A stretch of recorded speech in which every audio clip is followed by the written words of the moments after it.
주님께 불명예가 되는 것. 요한복음 11장 7절 8절. 그 후에 제자들에게 이르시되 유대로 가자 다시 가자 하시니 제자들이 말하되 랍비여 방금도 유대인들이 돌로 치려 하였는데 또 그리로 가시려 하나이까. 주님이 말씀하신 것을 이해하지 못할 수 있습니다. 그렇다고 그분이 말씀하신 것을 틀렸다고 말하는 것은 위험합니다. 말씀에 순종할 경우 예수님께 불명예가 될지 모른다는 생각은 옳지 않습니다. 주님께 순종하지 않는 것만이 주님께 불명예가 됩니다. 주님께서 분명하게 말씀하신 대로 따르기보다 이렇게 하면 주님께 영광이 될 거야 라는 나의 생각을 따르는 것은 옳지 않습니다. 심지어 그 생각이 주님께서 공개적으로 부끄럽게 되는 것을 막기 위한 선한 동기에서 나온 것이라 해도 그것은 잘못된 생각입니다. 나는 하나님으로부터 어떤 제안이 올 때를 압니다. 주님의 제안은 매우 조용하면서도 집요하기 때문입니다. 그러나 그 제안에 대해 내가 찬성 혹은 반대 의견을 가지고 내 속에서 따지면 의심과 다툼이 생기게 되고 하나님으로부터 온 것이 아닌 요소들을 끌어들이면서 결국 그 제안을 밀어내는 잘못된 결론에 이릅니다. 많은 사람들은 예수님이 아니라 예수님에 대한 자신의 교리에 충성합니다. 주님께 충성한다는 것은 아무것도 보이지 않는 상황에서 발걸음을 내딛고 나아가는 것입니다. 그러나 자신의 교리에 충성하는 것은 무엇보다 나의 지식을 신앙의 발판으로 삼는 것입니다. 믿음은 지적인 이해가 아닙니다. 아무것도 보이지 않는 그곳에서 마음을 다해 오직 주님만 의지하는 것입니다. 당신은 예수님을 따르는 믿음의 발걸음을 뗄 것인지 아니면 스스로 뭔가 분명히 할 수 있을 때까지 기다릴 것인지 마음속에 논쟁합니까? 아무 미련 없이 기쁨으로 주님께 순종하십시오.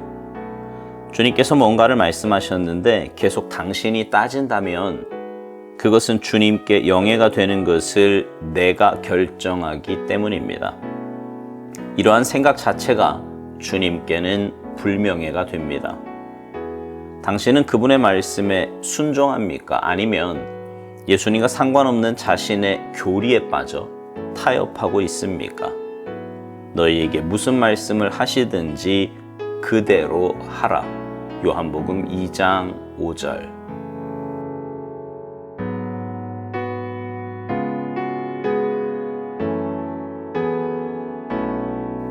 사람이요, 나이가 들면서 나타나는 현상 가운데 하나가 완고함입니다. 완고함. 이만큼 살았으면, 이 정도 경험했으면 내 생각이 맞다는 거예요.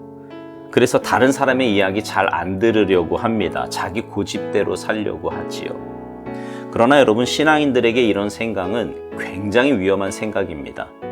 여러분 생각해 보세요. 이 온 우주를 말씀으로 창조하신 그 하나님의 위대하심과 광대하심을 어떻게 우리 인간이 다 이해하고 받아들일 수 있단 말입니까? 그러니 우리가 가져야 할 모습은 주님의 말씀이라면 무조건 순종하여 받아들이는 것뿐입니다. 이런 말을 들으면 마음 한켠에서 거부감이 드는 분이 있을 겁니다. 결론부터 말하면 그거 불신앙입니다. 내가 아직 죽지 않았기 때문이고요. 죄성이 살아있기 때문이에요. 오살드 목사님은 주님이 말씀하신 것을 이해하지 못할 수 있지만 그렇다고 그분이 말씀하신 것을 틀렸다고 말하는 것은 위험하다고 말합니다. 여러분, 이 말 자체가 좀 우습다고 생각하지 않으십니까? 어떻게 자신이 이해하지 못한다고 틀렸다고 할 수 있어요? 우리가 살면서 모든 걸 다 이해합니까? 간단한 예로 여러분, 밥을 먹어 소화가 되어서 에너지가 되는 것 이해가 되십니까? 머리가 생각하면 자연적으로 이렇게 몸이 반응하는 거, 이거 이해되세요? 자연현상은 또 어때요? 바람이 불고 해가 뜨고 이 큰 지구가 자전과 공전을 오차없이 하고 그래서 사계절이 찾아오고 등등.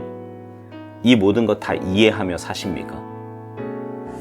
근데 이상하죠? 신앙생활은 이해해야 된다고 생각합니다. 근데 아니에요.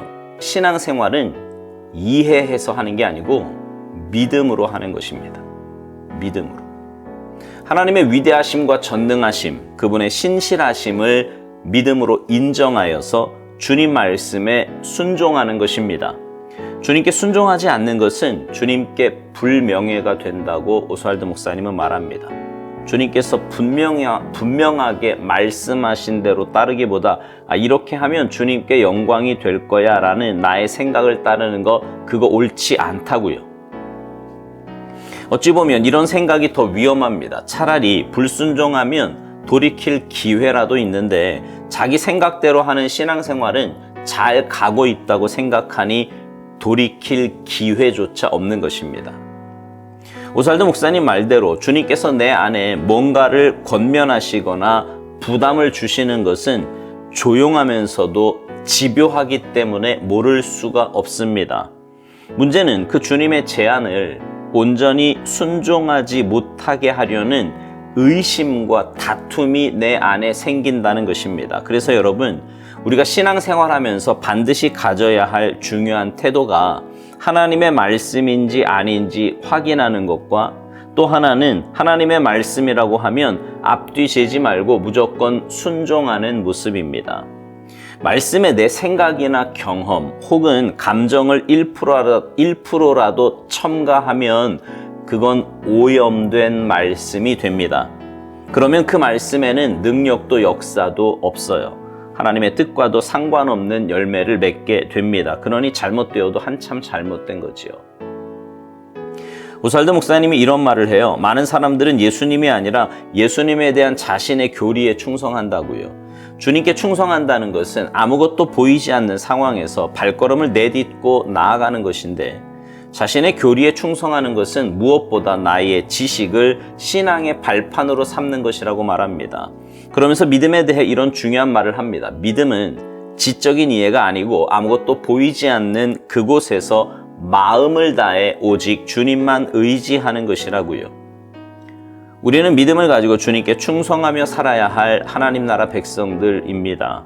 그런데 내가 중심이 되고 내가 주인이 되어서 내 지식과 경험 등이 신앙의 기초가 된다면 병든 신앙인으로 살아갈 수밖에 없습니다.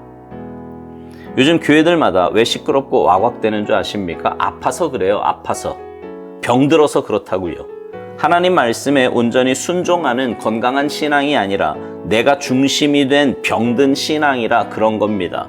여러분은 어떠십니까? 하나님의 말씀을 하나님의 말씀으로 듣습니까? 그래서 그 말씀에 온전히 순종하고자 몸부림치십니까? 아니면 내 짧은 지식과 경험으로 말씀을 따지고 이겨먹으려고 합니까?